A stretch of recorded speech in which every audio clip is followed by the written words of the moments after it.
Good morning students. जैसा कि हम पढ़ रहे थे 12th कंपल्सरी इंग्लिश, इसमें हम आज दोबारा पुनः अपने यूट्यूब चैनल आर्य स्कूल हमीरवास से पुनः आपके लिए एक और नया टॉपिक लेकर आए हैं जिसका नाम है एडवर्टाइजमेंट। एडवर्टाइजमेंट मतलब विज्ञापन। विज्ञापन किसे कहते हैं? अपनी सेल और परचेजिंग को बढ़ाने के लिए कंपनियों द्वारा क्षमता से यानी बढ़ा चढ़ाकर किसी भी चीज को लोगों के सामने प्रदर्शित करना विज्ञापन कहलाता है। या किसी जरूरतमंद व्यक्ति द्वारा किसी वस्तु को खरीदने के लिए आवश्यक सूचना प्रेषित करना या लोगों तक पहुंचाना, वो एक विज्ञापन होता है। ठीक है। विज्ञापन की दृष्टि से अगर हम एडवर्टाइजमेंट देखें तो वैसे ये दो प्रकार के होते हैं। ठीक है। एक तो होता है क्लासिफाइड एड और दूसरा होता है डिस्प्लेड। क्लासिफाइड का मतलब होता है वर्गीकृत, जिसमें वर्गीकृत क्षेत्र के अंतर्गत जो कोई विज्ञापन आते हैं वो रखे जाते हैं। डिस्प्लेड विज्ञापन का अर्थ होता है कि है डिस्प्लेड यानी प्रदर्शित किए होते हैं, मतलब प्रिंटेड होते हैं सब कुछ, और स्क्रीनिंग के माध्यम से टीवी मीडिया आदि के माध्यम से ये विज्ञापन प्रदर्शित किए जाते हैं। दो विज्ञापन बताइए, एक तो क्लासिफाइड और दूसरा होता है डिस्प्लेड।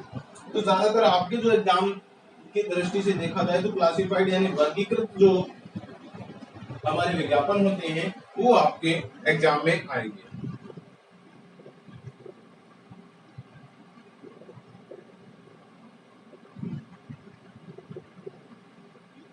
मतलब क्लासिफाइड का मतलब क्या होता है? क्लासिफाइड एडवर्टाइजमेंट वे होते हैं जो हम नोटिस की तरह लिखते हैं, मतलब नोटिस की तरह एक अपनी तरफ से लिखकर संपादित करके अखबार या न्यूज़पेपर या पत्रिका के माध्यम से लोगों तक जिसकी सूचना पहुंचाते हैं वो क्या होते हैं? क्लासिफाइड विज्ञापन होते हैं। कैसे होते हैं? क्लासिफाइड विज्ञापन होते हैं। उसे हम क्लासिफाइड विज्ञापन वर्गीकृत विज्ञापन कहते हैं। वर्गीकृत विज्ञापन का उद्देश्य क्या होता है? लोगों तक अपने किसी भी प्रोडक्ट की सूचना या अपने क्रय विक्रय को बढ़ाने के लिए या इंडिविजुअल विचार विमर्श के लिए या इंडिविजुअलता के लिए व्यक्तिगत तौर पर किसी से कुछ खरीदारी करने या उसको बेचने के लिए जो विज्ञापन प्रस्तुत किया जाता है उसे हम क्लासिफाइड एडवर्टाइजमेंट कहते हैं।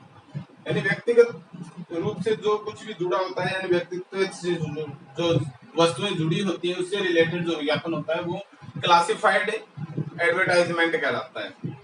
एक इसमें सेकंड जो अपना पार्ट है इसका वो है डिस्प्लेड एडवर्टाइजमेंट। डिस्प्लेड यानी क्या होता है? प्रदर्शित विज्ञापन होता है। डिस्प्लेड का मतलब क्या होता है? प्रदर्शित विज्ञापन होता है। जैसे किसी भी टीवी मीडिया माध्यम से हम कई बार देखते हैं एडवर्टाइजमेंट आते हैं कि साबुन है, कोई मोबाइल है, टेलीफोन तो पुराना सिस्टम हो गया, मोबाइल है, जूते हैं, यानी हर एक चीज प्रोडक्ट को आजकल क्या है टीवी मीडिया के माध्यम से, टीवी के माध्यम से, मीडिया के माध्यम से, और कभी कभार हम बड़े शहरों के का अगर भ्रमण करते हैं तो बड़ी बड़ी स्क्रीनिंग पे लगे होते हैं, स्क्रीन लगी होती है, उस पर विज्ञापन चलते रहते हैं, वो होते हैं डिस्प्लेड एडवर्टाइजमेंट।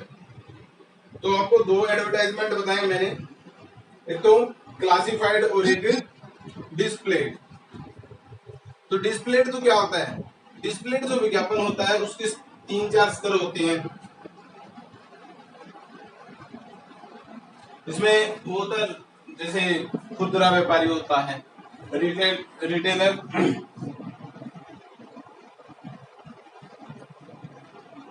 होता है, जैसे खुदरा व्यापारी, लोकल जो कि थोक व्यापारी होता है, या फिर इंटरनेशनल लेवल का जो व्यापार संगठन होता है उसके लिए डिस्प्लेड विज्ञापन का प्रयोग किया जाता है। ठीक है। अब हम देखते हैं हमारे जो एडवर्टाइजमेंट आता है वो एडवर्टाइजमेंट किस टाइप का आता है। एग्जाम की दृष्टि से ज्यादातर हमारे एडवर्टाइजमेंट किस टाइप से आता है? क्लासिफाइड आता है।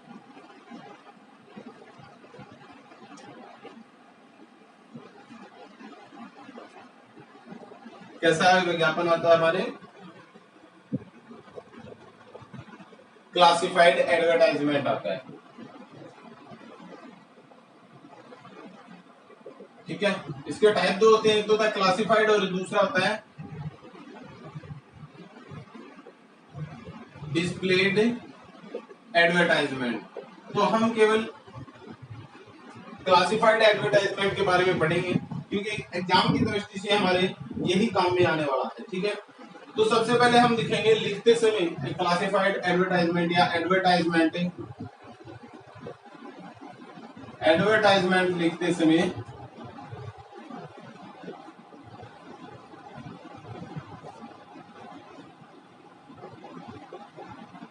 ध्यान देने योग्य बात है।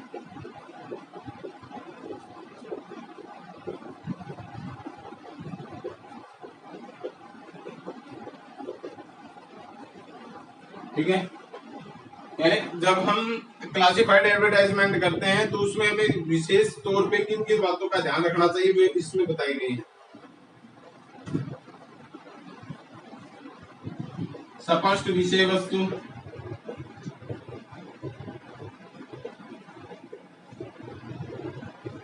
स्पष्ट विषय वस्तु का होना,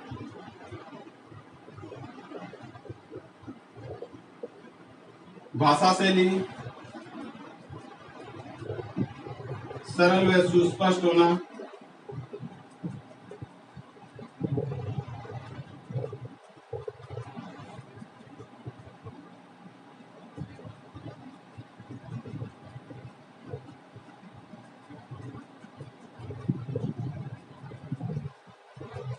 एडवर्टाइजमेंट को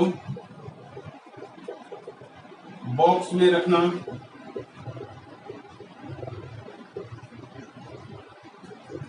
क्या कहता है, स्पष्ट विषय वस्तु का होना, भाषा शैली सरल और सुस्पष्ट होना, एडवर्टाइजमेंट को एक बॉक्स में रखना, यानी बॉक्स में बनाया जाता है इसमें,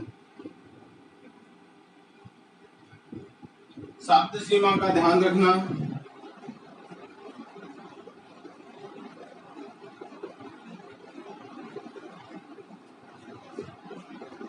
कितनी है 50 वर्ड्स, शब्द सीमा कितनी होती है इसकी 50 शब्दों तक।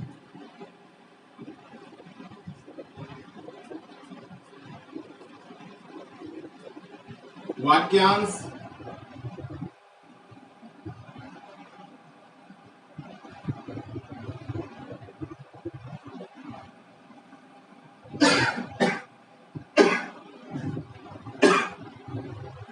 वाक्यांश विराम चिन्ह आदि का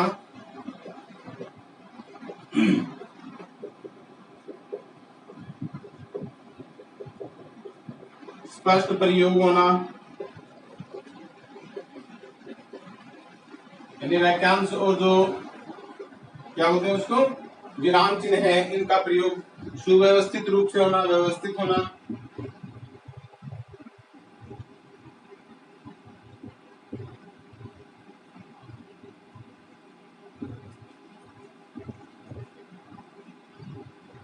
अगर नाम पता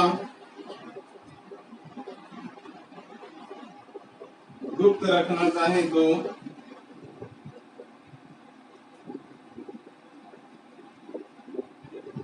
पते के स्थान पर पोस्ट बॉक्स नंबर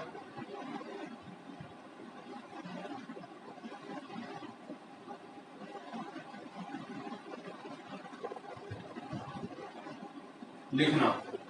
अगर आप नाम व पता गुप्त रखना चाहो तो क्या करोगे, पोस्ट बॉक्स पते के स्थान पर जहां पर पता लिखा जाता है उस स्थान पर आप क्या लिखोगे, पोस्ट बॉक्स नंबर लिखोगे।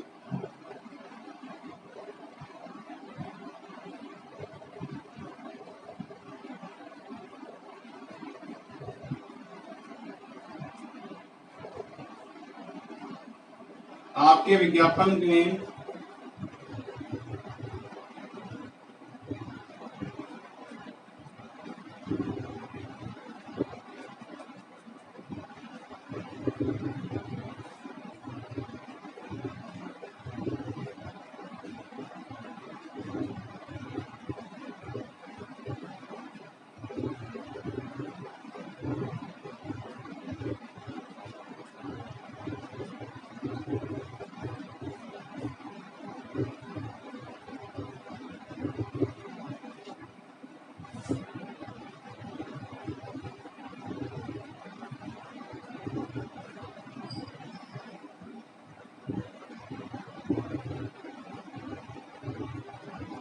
आपके विज्ञापन से संतुष्ट व्यक्ति आपसे संपर्क कर सके, इसके लिए नाम, पता व फोन नंबर आदि स्पष्ट रूप से लिखना।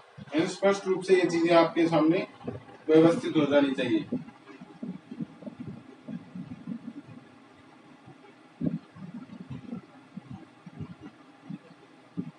और लास्ट है इसमें conductors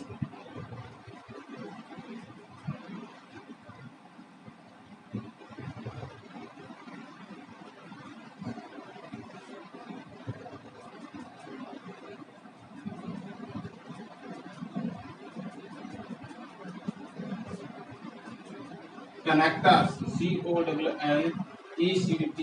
CONNECTORS connectors verb and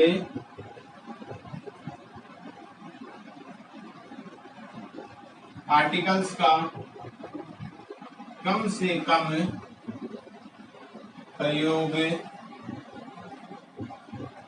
करना। ये कुछ विशेष बातें हैं जो आपको एडवर्टाइजमेंट लिखते समय ध्यान रखनी है। एडवर्टाइजमेंट लिखते समय हमें किन बातों का ध्यान रखना है? जैसे सबसे पहले हमने देखा कि एडवर्टाइजमेंट कितने प्रकार के होते हैं। एडवर्टाइजमेंट दो प्रकार के होते हैं, एक तो क्लासिफाइड होता है, दूसरा प्रिंटेड होता है या डिस्प्लेड एडवर्टाइजमेंट होता है। हमारे एग्जाम की दृष्टि से हमें ज्यादातर विशेष क्या है, क्लासिफाइड जो एडवर्टाइजमेंट है यानी वर्गीकृत एडवर्टाइजमेंट है, जो ज्यादातर अखबार और पत्रिकाओं के माध्यम से संपादित किए जाते हैं, वो हमारे एग्जाम की दृष्टि से महत्वपूर्ण है।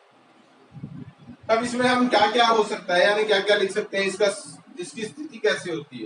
यानी यह विज्ञापन है वो इंडिविजुअल मान लीजिए व्यक्तिगत तौर पे प्रस्तुत किए जाते हैं, यानी व्यक्तिगत तौर पर ये विज्ञापन है वो प्रस्तुत किए जाते हैं। और डिस्प्लेड जो विज्ञापन होते हैं वो ज्यादातर किसके द्वारा, किसी फर्म के द्वारा या किसी संस्था के द्वारा या संस्थागत प्रिंटेड होते हैं या मुद्रित होते हैं।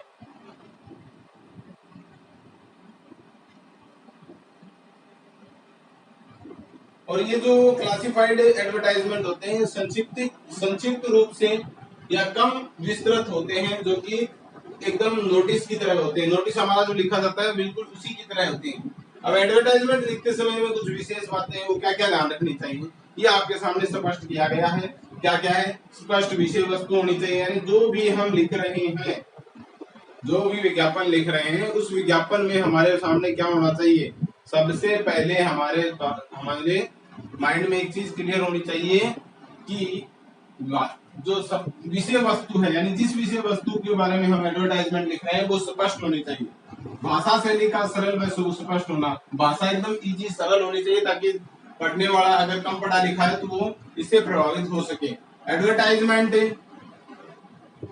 को बॉक्स में बनाना है, यानी बॉक्स में रखना है, इसको ये ध्यान रखना है। शब्द सीमा का ध्यान रखना, 50 वर्ड्स तक जो शब्द सीमा है उससे ज्यादा नहीं लिखें। विराम चिन्ह, वाक्यांश, विराम चिन्ह आदि का स्पष्ट प्रयोग होना चाहिए, यानी विराम चिन्ह जहां लगाना है वहां पे स्पष्ट रूप से विराम चिन्ह, और वाक्यांश जितना बड़ा है वो वाक्यांश के आधार में देख लेना चाहिए। अगर नाम पता गुप्त रखना चाहे तो पते के स्थान पर पोस्ट बॉक्स नंबर लिख सकते हैं। ठीक है, आपके विज्ञापन से जो संतुष्ट व्यक्ति है अगर आपसे संपर्क करना चाहे या संपर्क स्थापित कर सके, इसके लिए आप अपना नाम, पता, नंबर आदि स्पष्ट रूप से लिखें। ठीक है, connectors verb and articles, connectors verbs and articles का कम से कम प्रयोग करना चाहिए। यानी जो कुछ कनेक्टर्स होते हैं, वर्ब्स और आर्टिकल्स होते हैं, इनका जितना कम हो सके उतना कम प्रयोग किया जाना चाहिए। Is that clear? समझ में आ रहा है?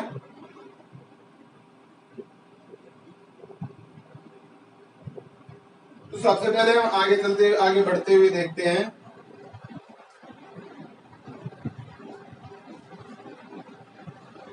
हम किस किस टाइप के एडवर्टाइजमेंट लिख सकते हैं, यानी related to advertisement, topic of advertisement कौन कौन से टॉपिक हो सकते हैं। ठीक है,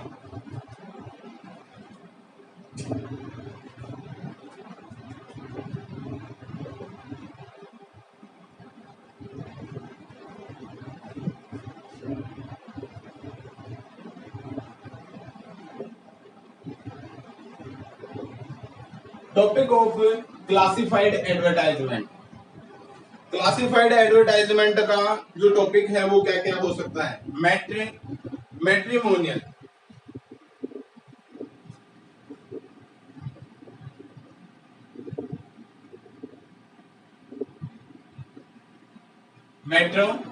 मैट्रिमोनियल्स, मैट्रिमोनियल्स का मतलब क्या होता है? वैवाहिक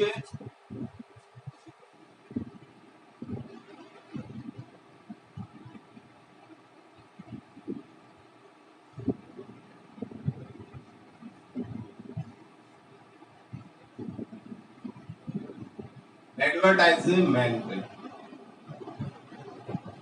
अब जब वैवाहिक एडवर्टाइजमेंट होता है वो किस प्रकार से होता है, क्या लिखा जाता है उसके अंदर, मैट्रिमोनियल के अंदर?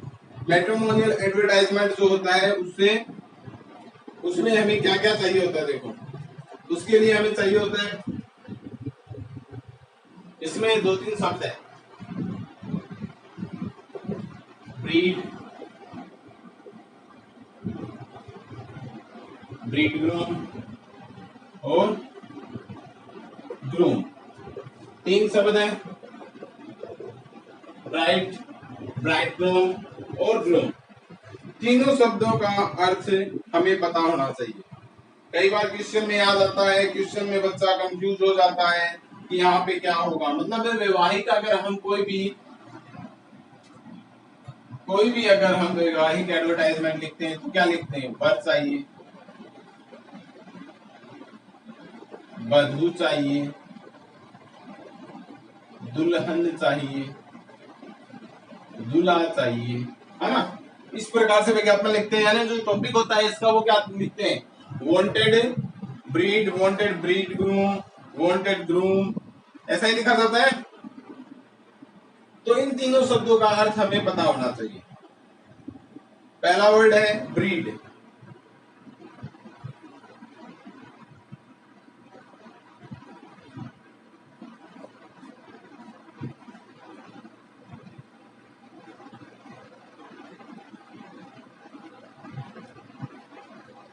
ब्राइड का मतलब क्या होता है? पता चला,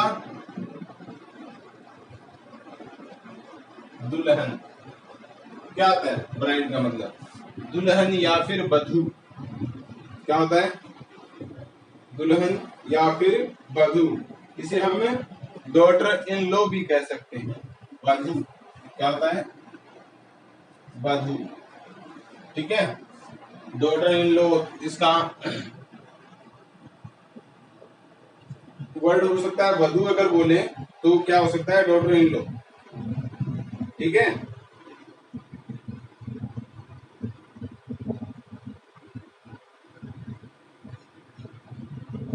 दूसरा होता है ब्राइड ग्रूम, इसे हम क्या बोलते हैं? वर बोलते हैं। क्या बोलते हैं? वर। क्या बोलते हैं भाई? वर।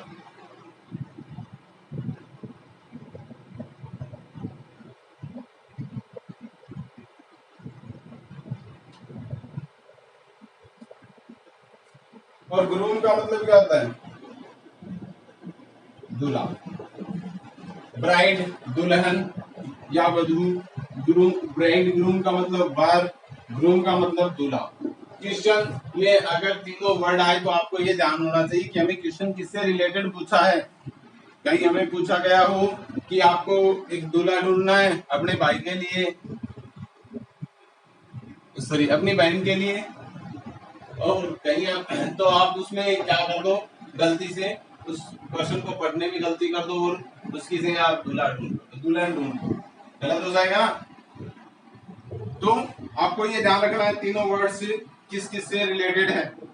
उसके बाद दूसरा टॉपिक है इसमें जॉब वैकेंसी या एप्लीकेशन। दूसरा टॉपिक क्या हो सकता है? जॉब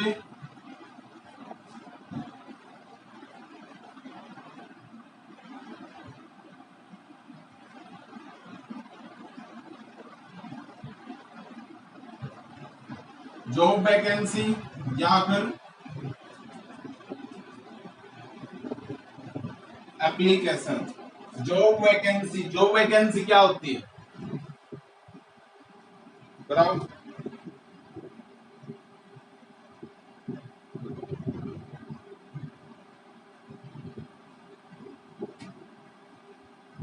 जॉब वैकेंसी यानी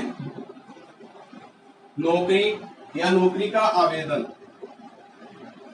नौकरी या आवेदन, जॉब वैकेंसी यानी खाली नौकरी या जॉब खाली होने का और आवेदन, अगर ये एडवर्टाइजमेंट है तो उससे रिलेटेड हम क्या करते हैं, इसमें क्या क्या होता है, इसमें हमें या तो वांटेड सिचुएशन होती है या वैकेंट सिचुएशन होती है। दो वर्ड इसमें जरूर ध्यान रखना है आपको, इसमें दो वर्ड क्या क्या ध्यान में रखना है, सिचुएशन वो वैकेंट, सिचुएशन VACANT वैकेंट, ठीक है, और दूसरा होता है सिचुएशन वांटेड। वैकेंट का मतलब, सिचुएशन वैकेंट का मतलब क्या होता है, रिक्तियां, जहां पर कोई पद खाली होता है और किसी संस्था द्वारा हमें आमंत्रित किया जाता है कि आपको आपकी एप्लीकेशन से आमंत्रित किए जा रहे हैं, रिक्तियां या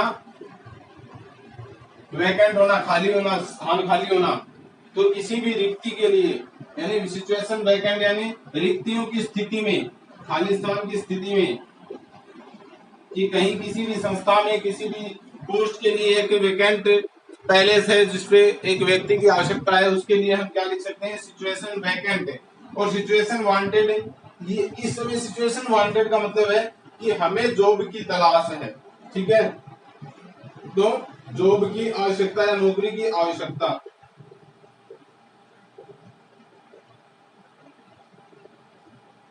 दोनों सिचुएशन में अलग अलग एडवर्टाइजमेंट लिखे जाएंगे, तरीका अलग अलग होगा, ठीक है, यानी जॉब वैकेंसी में हमें नौकरी आवेदन से संबंधित है तो पहला सिचुएशन वैकेंट होगा और दूसरा सिचुएशन वांटेड होगा। समझ में आ रहा है कुछ?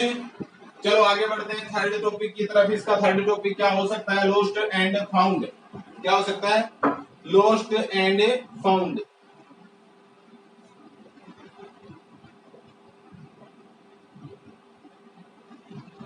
थर्ड टॉपिक इसमें देखेंगे लॉस्ट एंड फाउंड, खोया या फिर पाया, किसी भी वस्तु के खोने और पाने से रिलेटेड एडवर्टाइजमेंट होता है। इसमें कुछ खास विशेष बात आपको बताने की नहीं है, जो टॉपिक लगाया जाएगा वो लॉस्ट एंड फाउंड का लगाया जाएगा।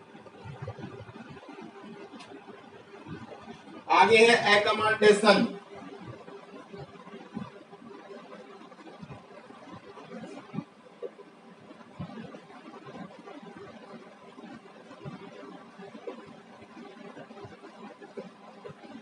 एकमेंडेशन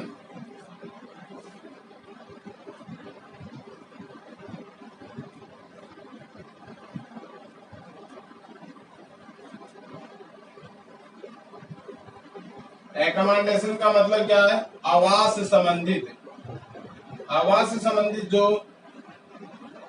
एडवर्टाइजमेंट होता है उसके अंदर क्या क्या विशेष होते हैं, उसमें हमें दो तीन वर्ड्स हमें देखने पड़ेंगे जो टॉपिकल होते हैं। एक तो होता है टू लेट। क्या होता है, टू लेट। इसमें भी दो स्थिति होती है, वांटेड, टू लेट, ठीक है। एक तो होता है वांटेड टू लेट और एक होता है टू लेट। टू लेट का मतलब ये नहीं है कि देरी से, देरी करना नहीं होता टू लेट का मतलब।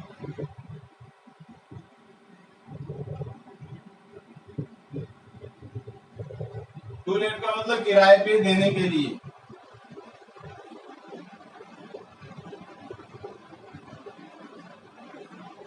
और वांटेड टू लेट का मतलब क्या होगा, किराए पे चाहिए,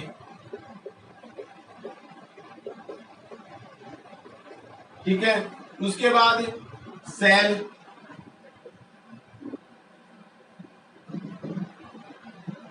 वांटेड सेल और वांटेड परचेज।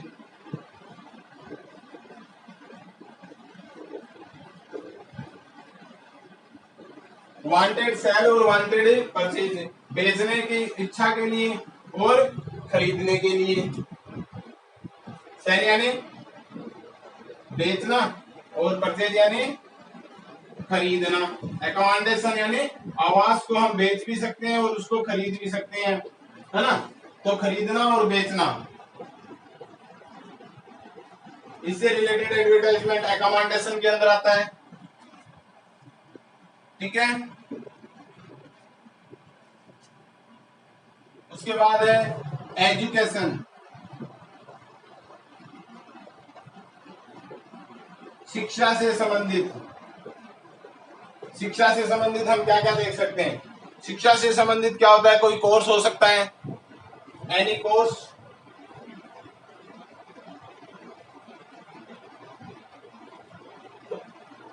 यानी कोई पाठ्यक्रम,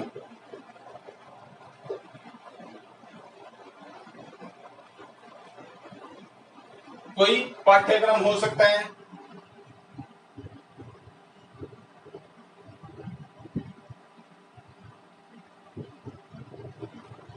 ठीक है ना?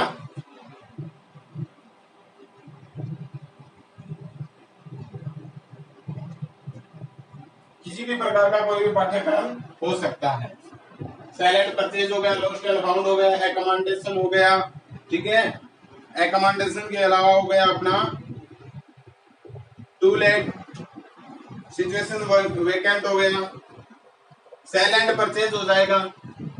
वैसे तो मैंने लिखा दिया लेकिन नीचे है वो सेल एंड परचेज बता देते हैं। सेल एंड परचेज, किसी भी प्रोडक्ट को बेचने और खरीदने के लिए, बेचने और खरीदने के लिए किसी भी प्रोडक्ट को। तो आई थिंक आज जो मैंने आपको एडवर्टाइजमेंट का बेसिक इन्फॉर्मेशन बताया है, आपको कुछ इसमें समझ में आया होगा। कल हम इससे रिलेटेड सभी टॉपिक्स के अलग अलग एडवर्टाइजमेंट के तरीके और उसको लिख कर देखेंगे। तब तक के लिए आप सभी से good bye all of you. Thank you for watching our videos. बने रहिए आप हमारे YouTube channel Arya school Hamirwas की तरफ से।